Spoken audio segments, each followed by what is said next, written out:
Southeast Asia. North Vietnam. July 1967. America is bogged down in a messy ground war in North Vietnam. The body count is rising fast. To date, over 6,600 US military personnel have died in the conflict. President Lyndon Johnson wants to finish the job. In an all-out bid for victory, he has upped the number of bombing raids. But the war is thousands of kilometers from American soil, and bombers need bases. Vital to the new strategy are the US Navy's aircraft carriers. These massive war machines can launch air assaults from hundreds of kilometers offshore. Sailing to her first tour of duty in Vietnam is the biggest of them all, the USS Forrestal. She cost $189 million to build and has a crew of 5,400 men. Her flight deck is vast. Stood on end, she would reach the 80th floor of the Empire State Building. Forrestal represents 4 acres of American sovereign territory, able to travel anywhere in the world. July 29th, 8 a.m. The ship has reached the Gulf of Tonkin, 160 kilometers off the coast of North Vietnam. She has been stationed here for 5 days, launching bombing raids against the Viet Cong. These are dangerous waters. 3 years earlier, enemy fire hit a warship just a few miles from here. In the event of an attack, the ship has 8 5-inch guns with a range of 22 kilometers. In charge of these weapons is Petty Officer Milt Crutchley. Command ready. Zebra set. Milt is from Frederick, Maryland. Aye. He's just 20, but in command of 2 junior sailors. So far, he's had a quiet war. The whole 2.5 years I was on board Forrestal, we never once fired the guns in angle or in defense of the ship. But Milt's war is about to change dramatically.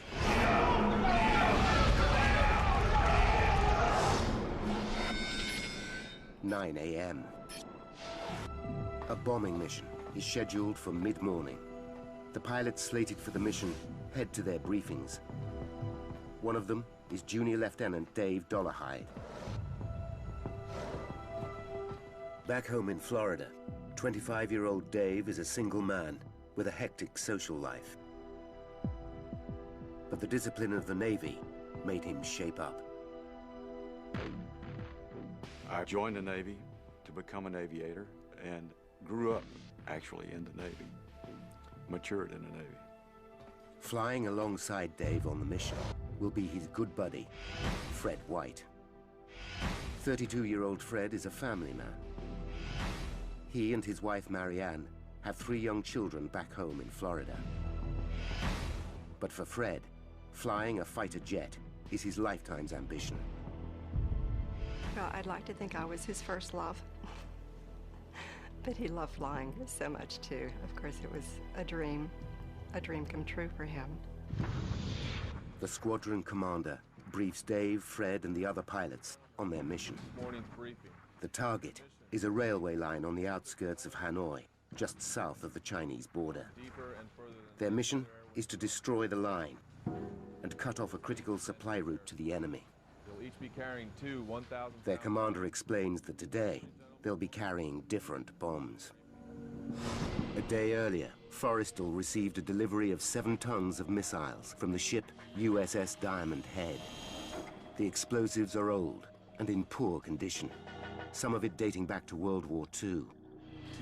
When the Forrestal's weapons officer saw the bombs, he decided to get rid of them as soon as possible. Today's mission is Dave's 4th in 5 days, but he's relaxed about it. We didn't expect to have any trouble in our flying that day. It was routine. 10:30 a.m. Dave Dollarhide and Fred White cross the flight deck to their planes. The deck bristles with activity as flight crews prepare 27 fighter jets for the mission, loading them with fuel and missiles. The deck of a carrier is one of the most dangerous working environments in the world. One misplaced step can see a man sucked into an engine or blown overboard by a jet's exhaust. The ship is also a floating arsenal, packed with a deadly mixture of high explosives and fuel. In the event of a fire, one man is responsible. Fire Chief Gerald Farrier is in charge of Repair 8, an emergency response unit of specially trained firefighters. Colleagues regard the 31-year-old father of 4 from Arkansas as the best in the business. 10:32 a.m. As Dave completes his pre-flight checks, he takes a look at the missiles being loaded on board his fighter. One catches his eye. It's an older device, delivered yesterday. He's not impressed. The bomb was large, not designed for high-speed carriage. It had rust all over it from being in storage for a long time. But there's no time to worry. There's a tight schedule to keep. Dave and Fred climb into their cockpits and make final adjustments. The bombing mission is just minutes away. The planes are Skyhawk A4E bombers. They're fast, nimble jets, able to carry 2.7 tons of explosives. 6 Skyhawks crowd the port aft deck at the back of the carrier. Dave Dollarhide's aircraft is 2 planes away from Fred White's. Their job is to bomb the railway line, but for that, they'll need support. Over on the starboard side stand 7 McDonnell Douglas F-4 Phantom jets. Flying Phantom number 110 will be senior pilot Jim Bangert. His job is to protect the mission by destroying anti-aircraft guns on the ground. The Phantom is twice as fast as the Skyhawk and armed to the teeth. Among its weapons are 24 Zuni rockets, housed in pods on either side of the fuselage.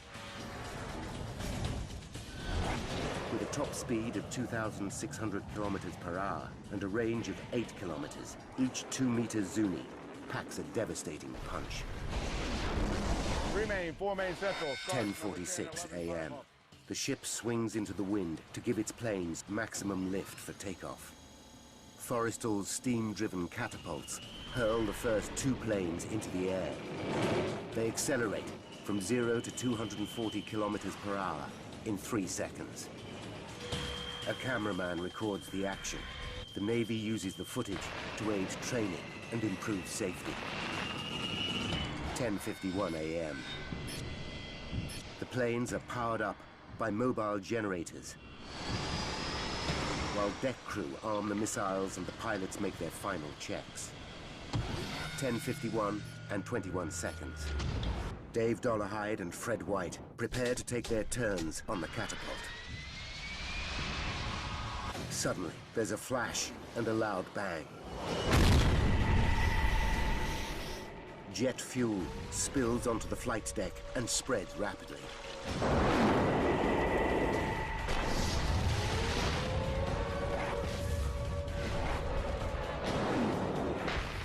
A massive fire rips through the Skyhawk planes. Flames engulf Fred and Dave. They've got seconds to get out of their cockpits, or they'll burn alive. The world's biggest aircraft carrier, USS Forrestal, is on fire. Flaming jet fuel rages across its flight deck. 10:52 a.m. Pilots Fred White and Dave Dollarhide struggle to get out of their burning jets. They have just seconds to escape. In the searing heat and smoke, Dave battles to unbuckle his shoulder harness and leg straps. I was terrified about what was going on, but I understood that my life depended on me getting out of that airplane. He finally breaks free and prepares to jump. only to realize he is still connected by his oxygen cord. He rips it off and braces himself for a jump of 3 meters onto the flaming flight deck. I just leaped out the left side of the airplane, twisted in the air, and fell on my side. Dave feels a bone smash in his lower back. He writhes on the deck in agony, unable to get to his feet. The flames spiral out of control as Fire Chief Gerald Farrier and his men race to the blazing Skyhawks. The footage shows Gerald reaching the fire first, armed only with a handheld extinguisher. He gives it a test blast to check it's working, then starts spraying it on the flames beneath the first Skyhawk.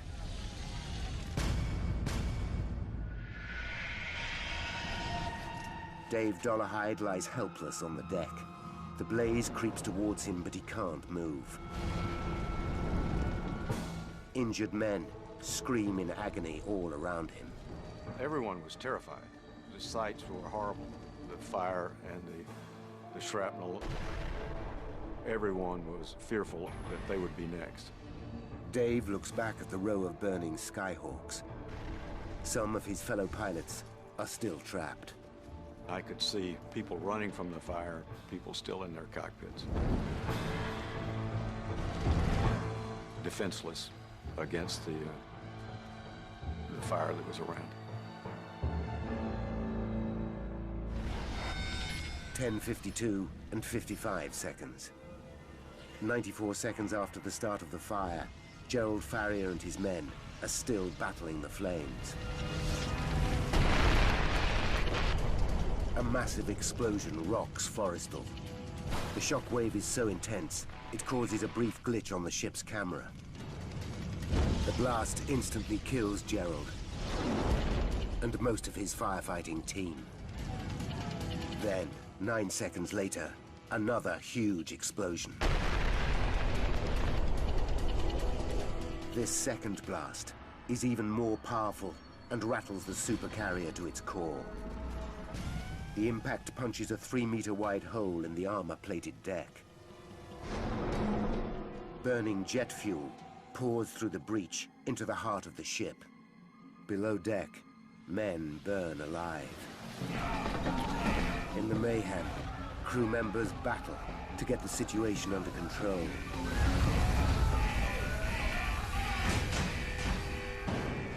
(10:55 and 20 seconds). The fire has been blazing for almost 4 minutes. In the gun control room, Milt Crutchley and his men await orders, convinced that they're under attack. From here, they can fire the ship's 8 guns and fight back. Ron, get some water. But black smoke seeps in and fills Joe, the room. come over here. Help me seal up this door. They stuff wet rags into the door seals. Milt knows if they can't keep the smoke out, they'll die. Most people that die in fires, it's not from the flames, it's from the smoke. So even if you're away from the flames, the smoke can still kill you. Dave Dollarhide still lies on the flight deck.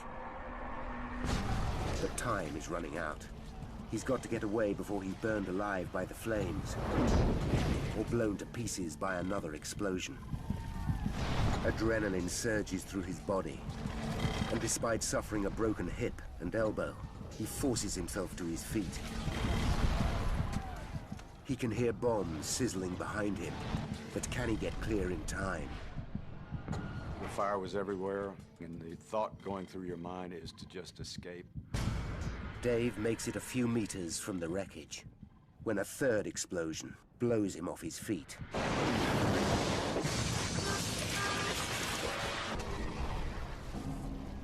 Four more blasts tear the rear of the ship apart.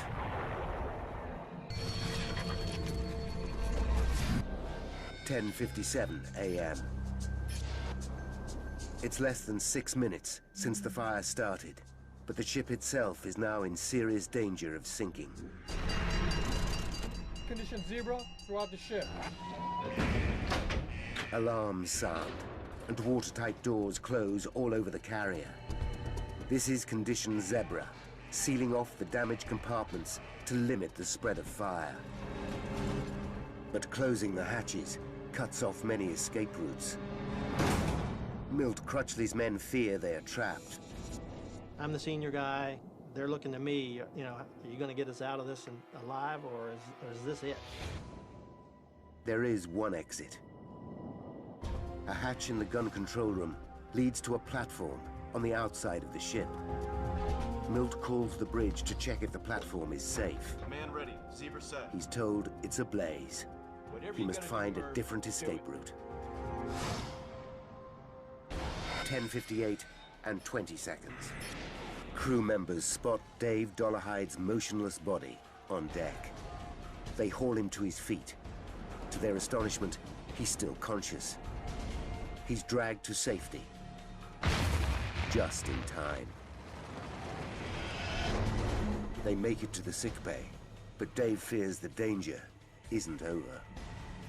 We could hear the noises on the hangar deck above us, and we knew the fire was still raging. But fire is no longer the primary threat. The crew pump millions of gallons of seawater into the port hold of the ship to tackle the blaze. In a cruel twist, they're putting themselves in grave danger. USS Forrestal and 5,400 men are close to sinking.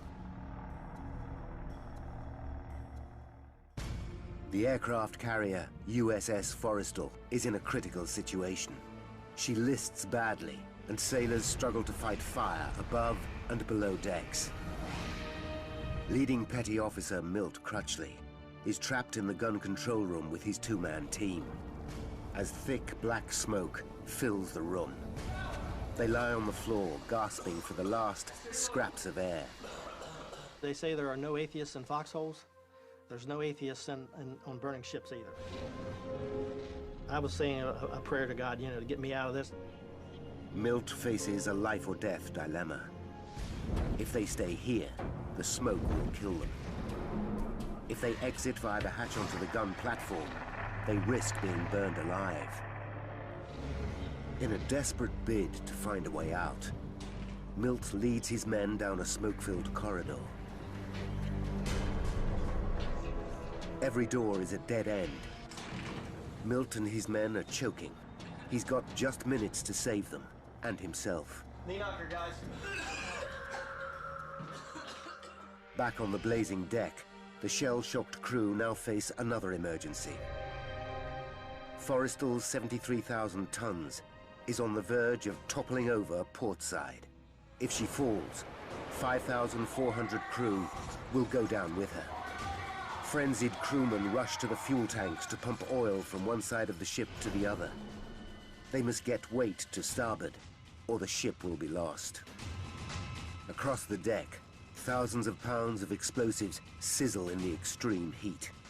Captain Beeling orders the crew to get rid of anything that might detonate. They jettison multi-million-dollar planes and tons of bombs into the ocean.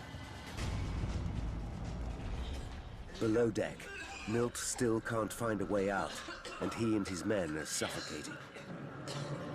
He has no alternative but to lead them back to the gun control room. We're gonna have to go back. He realizes he's got one escape route left, the hatch door out onto the blazing gun platform. He's been warned an inferno awaits them on the other side, but this hatch door is their last hope. Instead of fire, there's fresh air. That first breath of fresh air, it's like a, well, an elixir of life, I guess you could call it. It just rejuvenates you. Somehow, this section of the gun platform has escaped the blaze. Milt and his men climb up onto the deck, exhausted but elated. The adrenaline quit, and so did we. The three of us, we didn't care anymore. We'd had our thing for the day, and all we wanted to do was just sit there and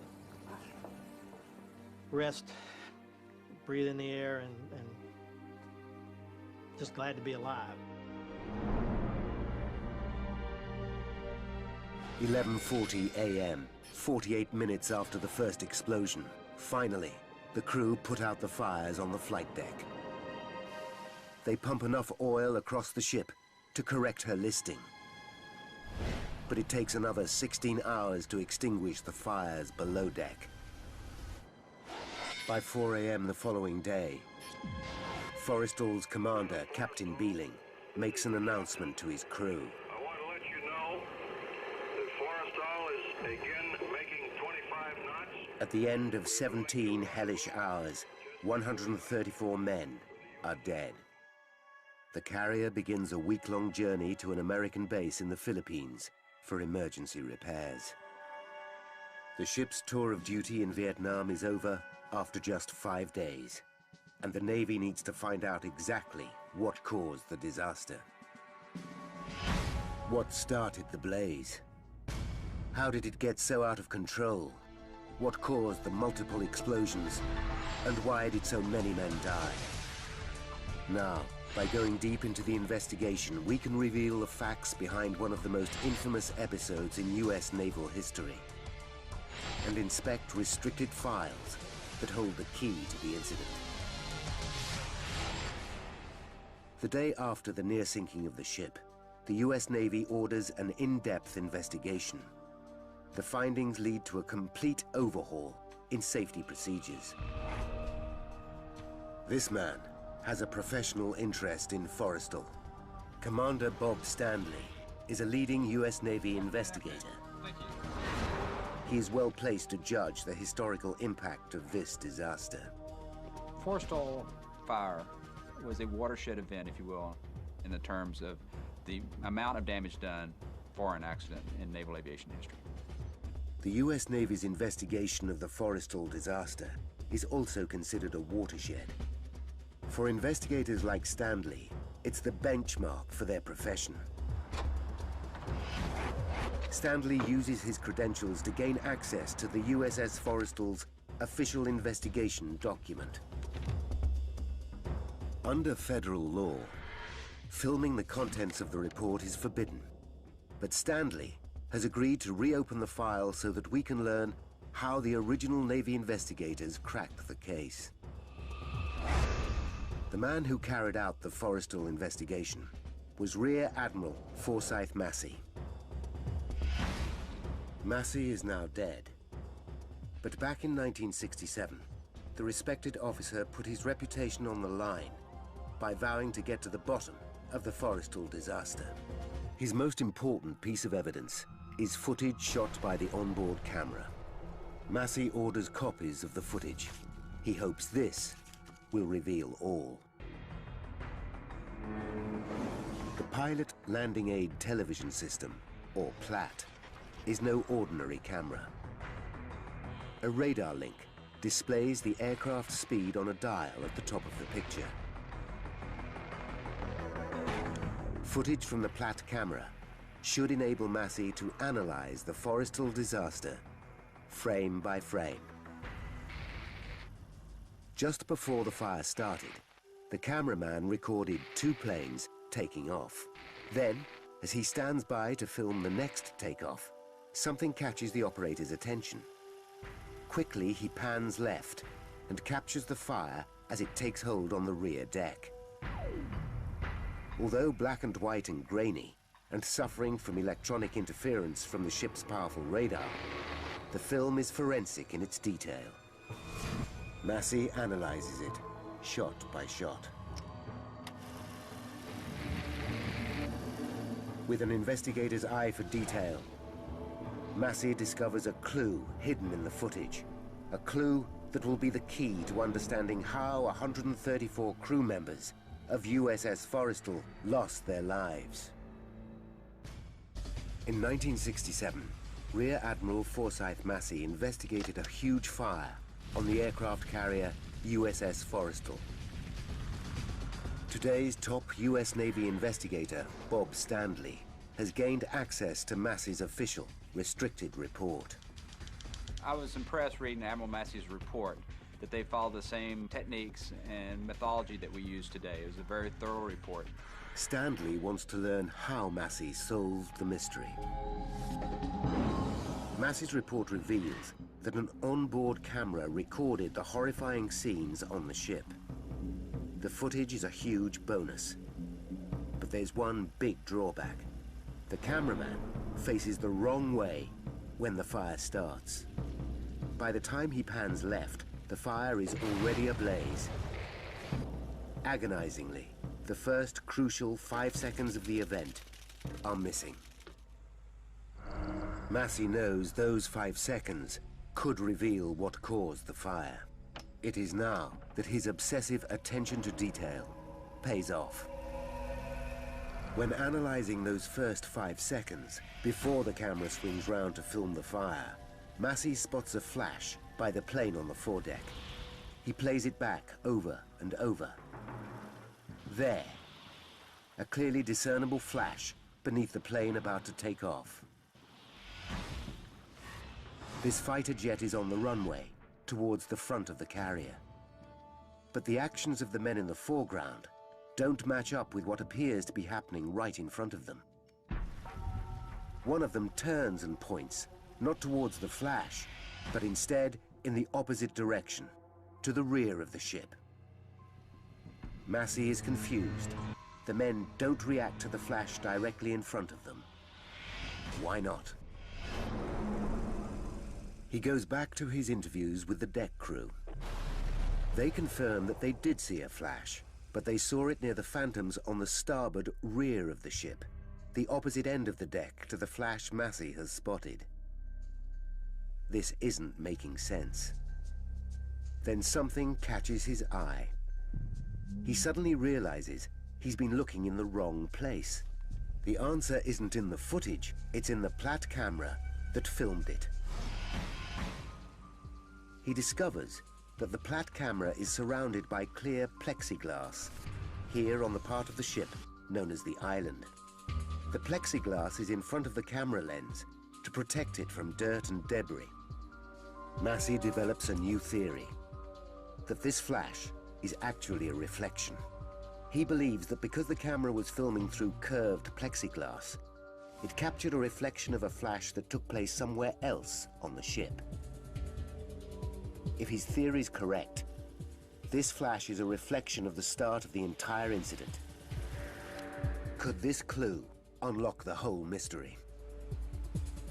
To find out, Massey arranges an optical test. He arms a team of men with flash guns. He gets behind the Platt camera and studies the reflections of the flashes in the plexiglass.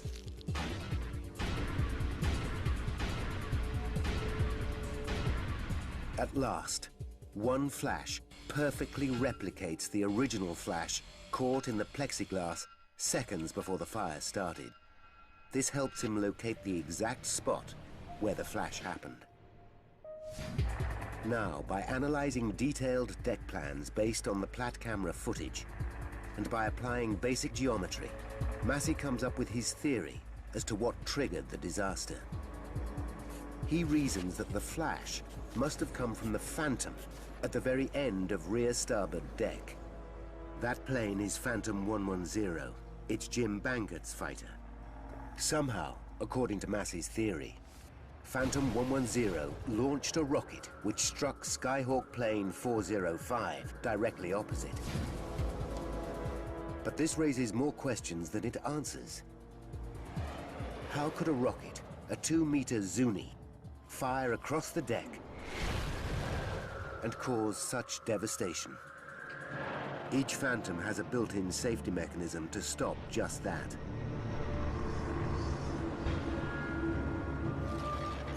Highly trained air crews follow detailed safety procedures. So what went wrong?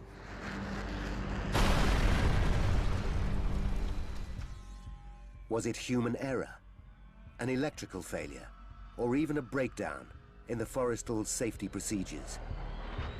With many other Phantoms in service, are more disasters lying in store for the US Navy? Massey needs to check out the safety mechanisms on Bangert's Phantom to find out why they failed. But Bangert's jet is at the bottom of the ocean, so Massey tracks down another Phantom. To understand what Massey found out, present-day investigator Bob Standley needs to trace a Phantom of similar vintage. The F-4s have been out of commission since 1996. But the National Warplane Museum in Horseheads, New York, owns a good example. It's kitted out for action like the one that Bangert flew. Each launch pod connects to the cockpit controls via an electrical circuit. When the pilot presses the fire button on his joystick, it sends a signal to the pod, which launches the rocket. But on the deck of an aircraft carrier, this should be impossible due to a simple fact. As a safety measure, launch pods are not electrically connected to the cockpit until seconds before takeoff. It's only when the plane is on the catapult that deck crew ready the launch pods for combat. They do two things to achieve the connection. Crew members remove a safety pin from the pod, and they plug in a device called a pigtail. Once plugged in, the pigtail completes the electrical circuit between the launch pods and the pilot's joystick. Now, if a Zuni rocket is accidentally released, as in this demonstration, it fires harmlessly out to sea. The whole system should be foolproof. So why did the safety procedures fail this time? Massey now makes a discovery. The safety pins are anything but safe. When they are in position, the safety pins act as a circuit breaker. But Massey finds out that high winds on deck can pull on the pin's ribbons, ripping them out of the holes. The crew have even found some lying on deck. And Massey's investigation establishes there was a high wind on the day of the fire. In order for this pin to be effective, it needs to be completely seated. In high wind condition like they had that day of 32 knots, these pins have been known to come out partially and also completely. Massey believes that on the day of the disaster, the safety pin had been blown out of its position in the launch pod. But there was a backup safety mechanism. The pigtail. It's only when the pigtail is plugged in that a rocket can be fired. That's why the crew are ordered to plug them in just seconds before takeoff. But in interviews with the men, Massey discovers exactly why a Zuni rocket went off. Massey's investigation now takes him back a few weeks to Forrestal's journey to Vietnam. During training missions on the way over, pilots argue that plugging in the pigtail while a plane is on the catapult slows down operations. If there's a malfunction, the plane has to be removed from the catapult. That holds up the other planes in the queue to take off. The pilots point out that in a combat situation, a delay like this could be fatal. Massey discovers that exactly a month before the fire, while the Forrestal was still sailing to Vietnam, the ship's weapons coordination board met to discuss the men's concerns. It ruled that flight crews could ignore Navy protocol on connecting the pigtails. From now on, they could plug them in not when the planes were on the catapult facing out to sea, but when they were on the rear deck facing each other.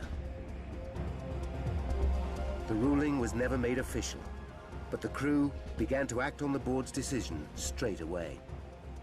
Once the pigtail is plugged in, then the aircraft has complete electrical power from the airframe all the way to the missile launcher. Massey now knows there was nothing to prevent an electrical pulse reaching the pod of the Phantom and setting off a rocket. Clearly, an electric pulse did activate the rocket, but where did the pulse come from? That's his next puzzle, and the biggest mystery yet. Could it be that pilot Jim Bangert pressed the fire button? Massey listens again to a recording of his interview with Bangert. Under oath, the pilot states that he flipped just one switch to turn on the plane's power. Massey decides to carry out his own checks on Bangert. He discovers that the pilot has an impeccable service record and is one of the ship's safety officers. Massey believes Bangert, but that doesn't help him trace the source of the electrical pulse. He listens to Bangert's testimony over and over. Yes, sir. I started up the starboard side engine, and I felt the jolt, and I saw... Suddenly, he makes the connection. A power surge. He knows the jets on Forrestal have to be powered up before takeoff by an external source. Once the mobile generator powers up the plane, Bangert needs to flip a switch in the cockpit to change the power supply from the external source to the internal system. Massey suddenly realizes this is the key moment. When you move these switches to on, that is when the missile fired. It was really the shift of power sources. It was unregulated there for a brief moment, giving a transient surge of power.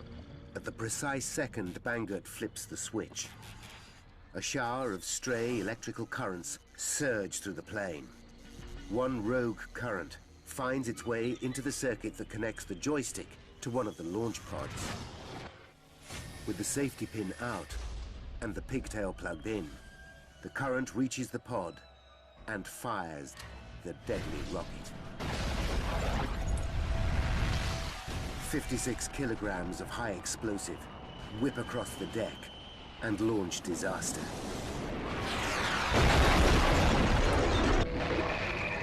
It's an incredible discovery. Rear Admiral Massey now knows what caused the fire. But what he urgently needs to find out is why the fire raged out of control so quickly. Fires are a regular hazard on the deck of every aircraft carrier. On average, there's one every 5 days on Forrestal. Highly trained and well-equipped firefighting teams are on board to extinguish these blazes quickly. So why did they fail so spectacularly in putting this one out? Massey looks at the Platt footage to investigate how the crew tackled the original blaze. When the fire first breaks out, Chief Fire Officer Gerald Farrier rushes towards the Skyhawks holding only a handheld extinguisher. Other members of his 8-man team grab the hoses. But just 94 seconds after the start of the fire, when there's a huge explosion, everything changes. Gerald Farrier dies in the furnace of flames. 5 more firefighters are killed instantly, and the blast badly injures the other 3 in the team. In a matter of seconds, all the trained firefighters are out of action. Untrained men now fight the inferno. As the original footage reveals, they use both water and foam. But a seasoned accident investigator like Massey recognizes that this is a disastrous error. The crew should only use foam. The combination of foam and water simply doesn't work when tackling a fuel fire. The foam covers the blaze, acting as a protective blanket, but the water washes away the foam, allowing the fire to flourish. Worse still, water carries the flaming jet fuel on its surface. Unwittingly, the crew actually spread the fire. It was an uncontainable fire at that moment for the crews. They were overwhelmed and they did not have the training to contain the fire on the Forrestal. So Massey knows why the fire spread so rapidly. But this still doesn't explain the single biggest mystery about Forrestal. What caused the series of deadly blasts that killed so many crew? Naval accident investigator Forsyth Massey now knows what triggered the Forrestal disaster. A rogue Zuni rocket slammed into a Skyhawk jet. But Massey still needs to figure out the answer to the biggest mystery of all. What caused the massive blasts?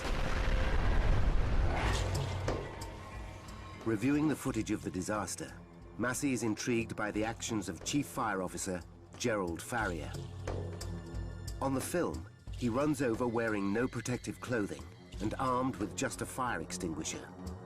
What does Gerald think he can achieve?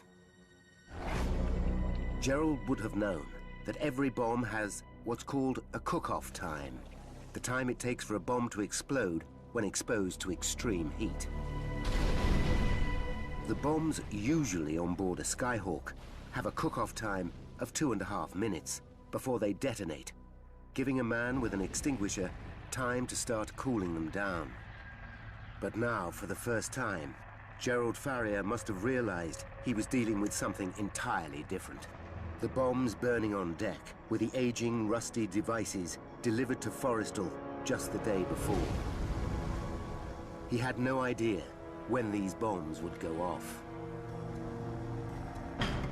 Present-day investigator Bob Standley commissions an explosives expert to compare the cook-off times of these old weapons with those of the modern bombs usually carried by the Skyhawks. His tests are revealing. The cook-off time of the older bomb is over a minute less than that of the modern munition. By the time Gerald Farrier gets to the bombs, one is already split open and burning white hot. He screams at his men to run for their lives. He must have realized that they would blow up in seconds.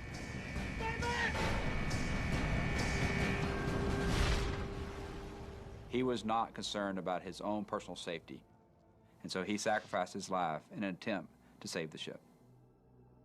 In all, 7 of the older bombs on board Forrestal detonate. Had the Skyhawks been armed with their usual weapons, Gerald would have had an extra minute to prevent detonation. And that, according to the explosives expert, would have given him enough time to stop the bombs going off. If we'd have had just 60 more seconds, more than likely we would have been able to get the fire under control a lot quicker, which would have prevented other weapons from going off.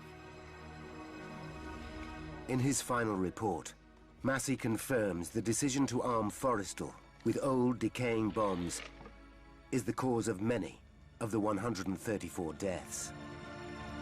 The old bombs were on board because in 1967, the US military was running out of explosives. Yet the government was increasing the number of bombing missions to Vietnam. So the fateful decision was made to arm Forrestal with these older, more volatile weapons.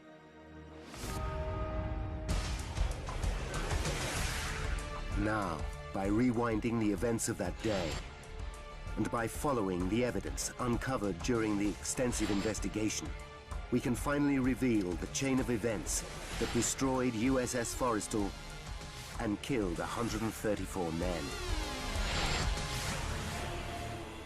10:45 a.m. A mobile generator powers up Phantom 110 on USS Forrestal, and an armorer plugs in the pigtail. 10:51 and 21 seconds. Pilot Jim Bangert flips the power switch. A stray electric current surges through the fighter jet. The safety pin is not in position. There's nothing to stop the current as it travels all the way to the launch pod. It activates a Zuni rocket. The rocket crosses the rear deck of the ship, chest high, at speed. It slams into the fuel tank of another plane, a Skyhawk 405, releasing 400 gallons of jet fuel that ignite. The impact of the rocket knocks 2 old rusty bombs from the jet's launch pods. Each contains 453 kilograms of explosives. The first will detonate in 94 seconds. 64 seconds to bomb cook-off. Dave Dollarhide finally breaks free and leaps 3 meters. He lands hard, breaking his hip and his elbow. 60 seconds to cook off. Gerald Farrier desperately tries to cool the bombs. 30 seconds to cook off. Fred White is still trapped in his cockpit. 10 seconds to cook off. Gerald Farrier must have realized his efforts are doomed. The first bomb reaches cook-off point. It explodes and kills 27 men instantly. In the next 4 minutes, 6 more bombs detonate, releasing 40,000 gallons of jet fuel, which catch fire. The burning fuel pours through fractures in the deck into berthing areas below, killing 91 men. Of the 134 dead, 18 bodies are never recovered. As a direct result of the Forrestal catastrophe, the US Navy take decisive action to ensure a disaster like this can never happen again. Safety procedures are completely overhauled on all carriers. Old bombs are replaced with newer, insulated devices, and fire training made mandatory for crewmen. A new fire training center is set up in Virginia, USA. It's named after the man who gave his life trying to save USS Forrestal, Gerald Farrier.